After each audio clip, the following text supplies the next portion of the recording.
Hello दोस्तों, स्वागत है आप सभी का आपके पसंदीदा YouTube platform the notebook global academy पे। दोस्तों, हम लोग बात करने वाले हैं हॉर्मुज़ जल संधि के बारे में और ख़ासतर जो है पश्चिमी एशिया में जो उथल पुथल मचा हुआ है 28 फरवरी के बाद से लगभग 3 सप्ताह से ज़्यादा बीत गए और 3 सप्ताह से ज़्यादा बीतने के कारण आपको ये दिखाई देगा कि वैश्विक लेवल पर ऊर्जा संकट जो है दिखाई दे रहा है। ये ऐसा पहली बार नहीं है जब ऊर्जा संकट ये वैश्विक लेवल पर दिखाई दे रहा है। इससे पहले भी ऊर्जा संकट जो है वैश्विक लेवल पर दिखाई दिया है। हालांकि पिछले क्लास में मैं पूरा इसके बारे में विस्तार से बताया हूँ। तो आज क्या घटना है जिसके बारे में हम लोग ताज़ा अपडेट के जो है वह या ताज़ा अपडेट कर रहे हैं, उसके मुख्य रूप से ट्रंप का जो है एक पोस्ट है या ट्रंप के द्वारा ये कह लीजिए कि एक तरह से रिक्वेस्ट ही कहा जा सकता है, जिसमें कहा गया है कि 1 मंथ के लिए सीज फायर किया जाए या मतलब युद्ध विराम किया जाए। इससे पहले भी सीज फायर की मांग की गई थी, लेकिन ईरान के द्वारा ठुकरा दिया गया था उस प्रस्ताव को। इवन भारत का भी कहना है, अन्य भी जो देश हैं उनका भी कहना है कि जल्द से जल्द यह पश्चिमी एशिया जो है वहाँ पे स्थिरता जो है बहाल की जाए। इवन जो है यूएसए के राष्ट्रपति अपने चाल में ईरान को फंसाने का जो काम या जो षड्यंत्र रचे थे वो तो कामयाब हो नहीं पाए। इसलिए आपको ये दिखाई देगा कि एक तरह से प्रस्ताव आया भी होगा। दूसरी चीज़ आपको ये भी दिखाई देगा कि ईरान का या ईरान की स्ट्रेटजी का अगर देखी जाए तो 2 तरह से हो सकती है। एक तो वायु मार्ग से या ज़्यादा से ज़्यादा जो अमेरिका के जो भी नागरिक हैं, सैनिक हैं, उनको क्षतिग्रस्त करके। दूसरा जो है वो आपको दिखाई देगा कि यहाँ पे जैसे हॉर्मुज़ जल संधि पे उसने किया है, वहाँ पे ये सारी चीज़ें गतिविधियों को रोक के, ताकि वैश्विक लेवल पे ऊर्जा का संतुलन जो है बिगड़े, या वैश्विक लेवल पर ऊर्जा का जो है अगर असंतुलन बिगड़ता है तो किसी न किसी तरह से कोई दूसरा पक्ष जो है उसको वहाँ पे आना पड़ेगा। सॉरी तो वहाँ पे उसको आना पड़ेगा किसी तीसरे पक्ष को, या जो युद्ध में जो व्यक्ति संलिप्त है उसको विवश होना पड़ेगा। तो इसके लिए ईरान के द्वारा ये चीज़ें की गई हैं। इवन भारत जैसे देश पे बहुत ज़्यादा बड़ा असर पड़ने वाला उसका कारण है जो एलपीजी हो गया या क्रूड ऑयल्स जो है वह ज़्यादातर इसी मार्ग से आपको दिखाई देंगे। इवन क्रूड ऑयल एलपीजी की बात अगर चूँकि हम बहुत दिनों से कर रहे हैं, लगभग जब से युद्ध शुरू हुआ है तब से कर रहे हैं, लेकिन एक निर्यात की अगर बात किया जाए तो निर्यात में जैसे खाड़ी देश जो है या इवन ईरान भी है, हमारे वहाँ से अर्थात भारत से जो चावल है, जो बासमती चावल है, वह यहाँ से सप्लाई होके वहाँ पे सबसे ज़्यादा मात्रा में सप्लाई भारत के या कि जो खाड़ी देश हैं या गल्फ़ कंट्रीज़ हैं वहाँ पे होता था। अब इससे सप्लाई चेन भी बाधित होगी, अर्थात ये भी होगा कि हमारा निर्यात भी प्रभावित होगा। तो आयात के साथ साथ निर्यात भी प्रभावित होगा। अब इसका दूरगामी परिणाम भी देखने को मिलेगा। जैसे आपको दिखाई देगा कि संसद भवन में बजट का जो दूसरा सेशन चल रहा था उसमें प्रधानमंत्री के द्वारा स्वयं ये कहा गया कि इसका प्रभाव भारत पे बहुत दूरगामी तक पड़ेगा और नकारात्मक, यानी ज़्यादा समय तक रहने वाला है। यह संकट आज अगर समाप्त होता है तब भी उसका प्रभाव ज़्यादा समय तक रहने वाला है, ठीक ना।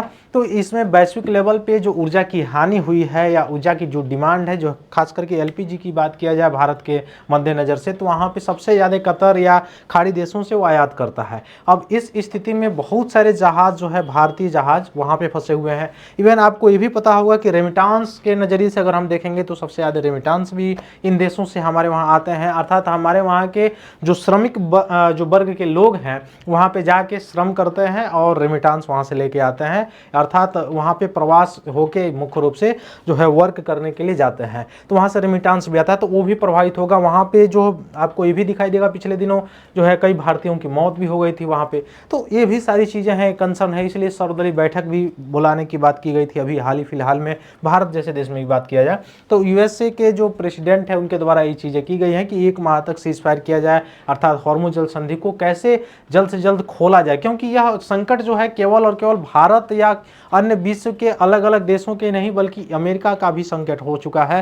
क्योंकि वहाँ पर भी जो तेल का रेट है या पेट्रोल टंकी पे जो लोग तेल भरवाने जा रहे हैं वहाँ पर भी डॉलर उसका मतलब बढ़ गया है। उसका कारण ये है कि कच्चे तेल का दाम बढ़ने के कारण यह प्रभाव वहाँ पे पड़ता हुआ दिखाई दे रहा है। तो यह विश्व का कोई भी देश जो है इससे अछूता नहीं रहा है, वह प्रत्यक्ष रूप से चाहे अप्रत्यक्ष रूप से हो। तो इसलिए अब यहाँ से अगर खोला जाता है तो भारत के लगभग 20 से अधिक टैंकर वहाँ पे फंसे हुए हैं, उनको हरी झंडी मिल जाएगी। तो फिर भारत में जो जैसे सप्लाई चेन बाधित हुआ है खासकर गैस से रिलेटेड, वहाँ पे थोड़ा सा आपको जो है दिखाई देगा। अगर 1 माह में या 1 माह के लिए अगर सीज फायर हो जाता है, रोक दिया जाता है पूर्ण रूप से, तो भारत जैसे देश के लिए यहाँ पे राहत ये होगा कि जो संकट दिखाई दे रहा था एलपीजी से रिलेटेड, जिसके लिए अलग अलग अलग विधियों का प्रयोग करने की बात की जा रही थी, वहाँ पे धीरे धीरे जो है वो आपको दिखाई देगा कि सॉल्यूशन के रूप में यहाँ पे प्रयोग हो सकता है। तो जो पूर्व ईरान है या संयुक्त राज्य अमेरिका इजराइल के बीच जो बढ़ता संघर्ष था 28 फरवरी के आसपास से शुरू हुआ और संघर्ष बढ़ता बढ़ता चला गया। हॉर्मुज जल संधि को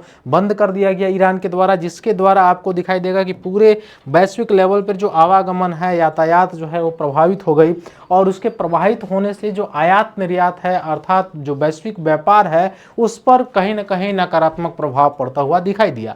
अब इसके कारण जो ईरान है उसके लिए मूलभूत सुरक्षा शर्तें क्या है कि परमाणु हथियार नहीं, यानी ईरान द्वारा परमाणु हथियारों को हमेशा के लिए त्यागने की एक अस्थायी और कानूनी रूप से बाध्यकारी प्रतिबद्धता होनी चाहिए, ये इसमें बात की गई है।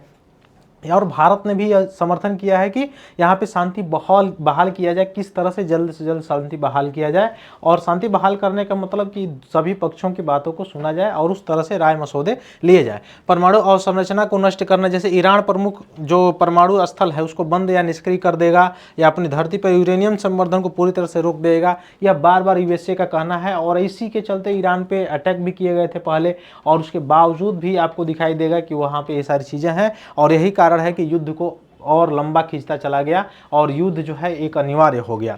तो अंतर्राष्ट्रीय निरीक्षण में देखा जाए तो अनुपालन को सत्य, और वही ईरान का अगर देखा जाए तो ईरान डायरेक्ट कह रहा है कि नहीं, ये सारी चीज़ें हम नहीं कर सकते हैं। आपको एक लॉन्ग टाइम आपको एक विजन लेके चलना पड़ेगा, लॉन्ग टाइम आपको सोल्यूशन लेके चलना पड़ेगा, तब जाके यहाँ पे पूर्ण अस्थिरता है। अर्थात ईरान भी स्थिरता अगर चाहता है, शांति चाहता है तो लॉन्ग टाइम विजन चाहता है। जैसे अमेरिका जैसे देश पे भी ट्रस्ट नहीं किया जा सकता है, ईरान भी जिस तरह से अभी पिछले समय में कार्रवाइयाँ की गई है ईरान के द्वारा उस पर भी पूर्ण रूप से ट्रस्ट नहीं किया जा सकता है। इसलिए यह जो डायलॉग्स हैं या जो संवाद हैं ये अगर एक मंच पे हो के अगर उन दोनों लोगों का, अर्थात दोनों लोगों मतलब दोनों देशों के जो भी सॉल्यूशंस के पहलू हैं उस पर अगर विचार किया जाए, किसी एक का केवल हित देख के न बल्कि सभी के हितों को ध्यान में रखकर किया जाए तो आने वाले समय में यहाँ पे स्थिरता कायम की जा सकती है।